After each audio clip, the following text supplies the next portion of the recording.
दोस्तों, आज की इस कहानी में एक आग सिर्फ फैक्ट्री में नहीं, बल्कि रिश्तों के अंदर भी भड़क उठी है। सोचिए, मुंडवा में चौहान इंडस्ट्रीज की फैक्ट्री में आग लगती है। डेव जाना चाहता है, लेकिन चंद्रिका उससे रोक देती है। उसकी आंखों में दार, आवाज में कपकपी। आखिर मुंडवा में ऐसा क्या राज छुपा है जो चंद्रिका के होठों तक आते आते थम जाता है? वसुधा को शक हुआ और उसने उस राज की जड़ तक पहुंचने की ठान ली। क्या देव चुपके से मुंदवा पहुंच पाएगा? और वो रहस्यमयी औरत कौन है जो चंद्रिका के सपनों में आकर उनकी पूरी दुनिया उजाड़ सकती है? पूरी कहानी जानने के लिए हमारे साथ अंत तक बने रहिए। घर में सुबह आज बड़ी बेचैनी के साथ आई। दूर से खबर आई कि मुंदवा में चौहान इंडस्ट्रीज की फैक्ट्री में आग लग गई है। देव को जैसे ही पता चला, उसका चेहरा सख्त हो गया। उसने तुरंत तैयारी की और चंद्रिका के पास पहुंचा। बोला, मैं मुंडवा जा रहा हूं, वहां हालात संभालने हैं। देव की आंखों में जिम्मेदारी का जुनून था, लेकिन चंद्रिका का चेहरा सुनकर ऐसा बदला जैसे कोई पुराना जख्म कुरेद दिया गया हो। उन्होंने अपनी आवाज उठा दी, नहीं, तुम नहीं जाओगे। चौहान परिवार का कोई भी मेंबर मुंदवा नहीं जाएगा। देव ने कहा, मैं सुपरविजन के लिए जाना चाहता हूं, लेकिन चंद्रिका ने बात बीच में ही काट दी।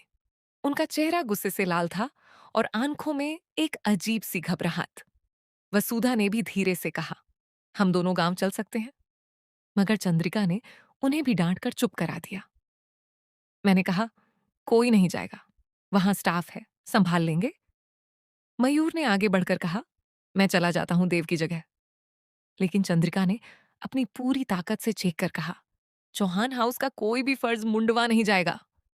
उनकी आवाज में वो दार था जो सालों से छुपा हुआ था। वसुधा की आंखों में शाक की किरण जग गई। उसने सोचा, आखिर चंद्रिका मुंडवा के नाम से इतना क्यों कांप रही हैं? ये सिर्फ फैक्ट्री की आग नहीं है, कुछ और है। वसुधा चुपके से हनुमंत बाबू के पास गई। उनसे पूछा, मुंडवा का क्या राज है? चंद्रिका का नाम सुनते ही क्यों थर जाती हैं? हनुमंत बाबू का चेहरा पीला पड़ गया। उनकी आंखों में वो दार था जो सिर्फ किसी गहरे राज को जानता है।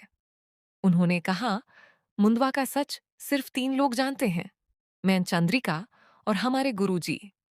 और वो सच अगर बाहर आ गया तो सब कुछ खत्म हो जाएगा। वसुधा अब बेचैन हो चुकी थी। उसने ठान लिया कि वो सच्चाई को बाहर लाएगी। उसने देव को चुपके से मुंडवा भेजने का फैसला किया। देव भी मानने को तैयार था। रात के अंधेरे में देव मुंडवा के लिए निकल गया। और वहां चंद्रिका के सपनों में एक रहस्यमयी औरत आती है। वो औरत कुछ ऐसे सबूत लेकर आने वाली है जो चंद्रिका की इज्जत और उदयपुर में उनकी बड़ी पहचान को मिट्टी में मिला सकते हैं। अब सवाल यह है कि वो औरत कौन है? क्या देव को वो सबूत मिलेंगे? क्या मुंडवा का राज सचमुच इतना बड़ा है कि पूरा चौहान परिवार बिखर जाएगा? जानिए अगले अपडेट में। तब तक चैनल को सब्सक्राइब करें, घंटी दबाएं और बने रहिए।